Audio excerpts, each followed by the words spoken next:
नमस्कार। पिछली बार आप लोगों को बताया था कि किस तरीके से सम्राट अकबर महान ने हिंदुस्तान को अपने प्रशासन के शुरुआती दौर में 12 सूबों में बांटा, जिसमें से अवध एक बड़ा और महत्वपूर्ण सूबा था। कालांतर में इन सूबों की संख्या 21 हो गई औरंगजेब के आते आते।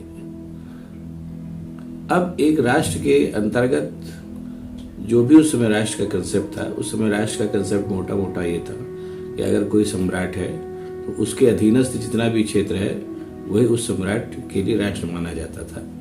राष्ट्र राज्य की कई अवधारणाएं रही, उन पर चर्चा फिर कभी।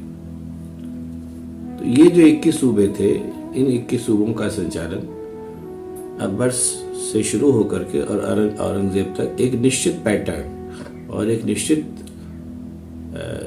धारणा के तहत लंबे समय तक चला।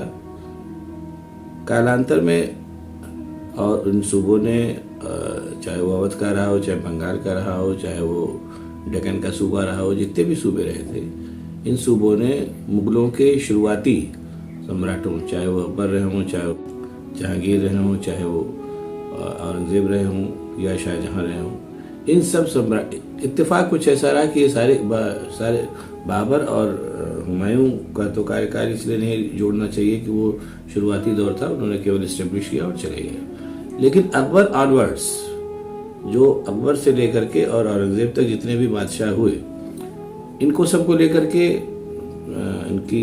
इनके संपूर्ण व्यक्तित्व को लेकर के बहुत सी बातें कही जा सकती हैं, कही भी जाती, होनी भी चाहिए। लेकिन ये कि कुल मिलाकर के ये योग्य बादशाह थे जिन्होंने हिंदुस्तान का सफलतापूर्वक संचालन किया और उसको एक निश्चित ऊंचाई तक पहुंचाया और सभ्यता के कई नए प्रतिमान और मापदंड यहाँ पर इस भूभाग में स्थापित किए। लेकिन चूंकि बात अवध की हो रही है, तो अवध इस पूरे कालखंड में मुगलों के द्वारा जो हिंदुस्तान संचालित किया जा रहा था उसका एक छोटा सा पार्ट था। तो इसलिए उसके इतिहास को लेकर के उतना ज्यादा, बस उतनी ही सरगर्मी थी और उतना ही इसको महत्व दिया गया जितना कि एक विशाल साम्राज्य के अंतर्गत एक छोटे सूबे का होता है। अब चीजें बदलनी शुरू हुई।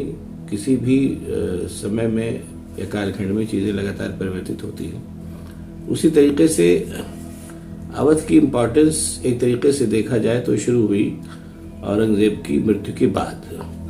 1707 में औरंगजेब की मृत्यु हुई और उसके बाद औरंगजेब चूंकि एक बहुत ही कठोर और थोड़ा कह लीजिए कि जिद्दी टाइप का बादशाह था, इसलिए उसके साम्राज्य 50 साल के साम्राज्य में चीजें जितनी ही बनी उतनी ही ज्यादा बिखर भी गई। तो औरंगजेब की मृत्यु के बाद जब 1707 में औरंगजेब की मृत्यु हुई तो मुगल बादशाह थी वो बहुत विराट और विस्तृत तो थी, लेकिन अंदर से बहुत कमजोर थी, नंबर 1।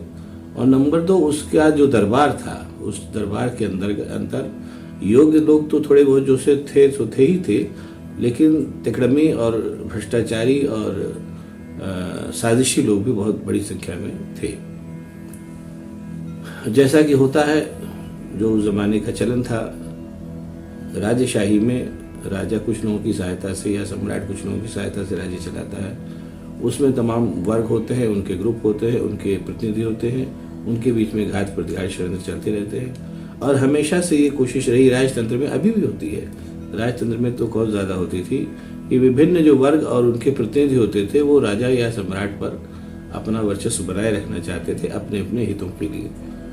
ये बात उस समय भी थी। जब बादशाह योग्य होता है तो वो उन प्रतिनिधियों और उन वर्गों और या कह लीजिए जो वो होते हैं उन पर अपना वर्चस्व जमाए रहता है और उनके अनुसार उतना ही काम करता है जितना उसको अपने और राज्य के हित में दिखाई देता है।